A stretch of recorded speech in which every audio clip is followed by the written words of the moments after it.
Face à la progression de la nouvelle souche d'épidémie d'Ebola, la République démocratique du Congo a lancé en ces débuts du mois de juillet un essai clinique international pour tester 2 traitements contre la souche Bundibugyo, qui ne dispose jusqu'ici d'aucun traitement homologué.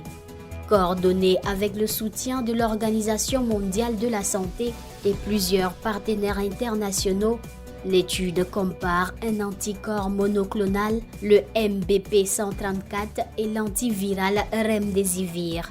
Au 1er juillet, le pays comptait 1460 cas confirmés et 452 décès, soit un taux de létalité de 30,9%.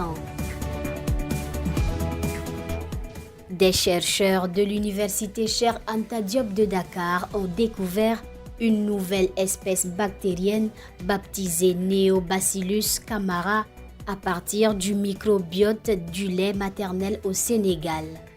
Cette découverte publiée dans une revue scientifique internationale pourrait ouvrir des nouvelles perspectives dans le traitement et la prévention de la malnutrition infantile grâce au développement des probiotiques.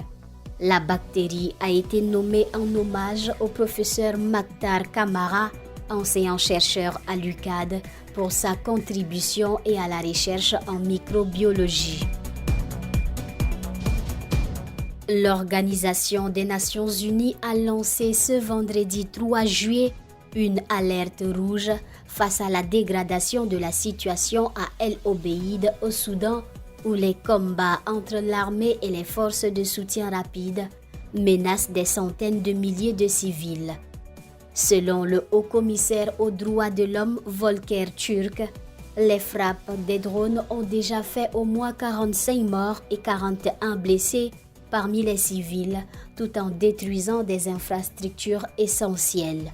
L'organisation craint un déplacement massif de la population et appelle à une trêve humanitaire devant conduire à un cessez-le-feu immédiat.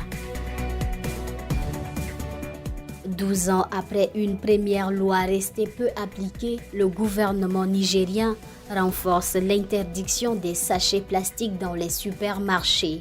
À partir de l'année prochaine, leur production, leur importation, leur commercialisation, stockage et utilisation seront interdits et remplacés par des emballages biodégradables ou réutilisables.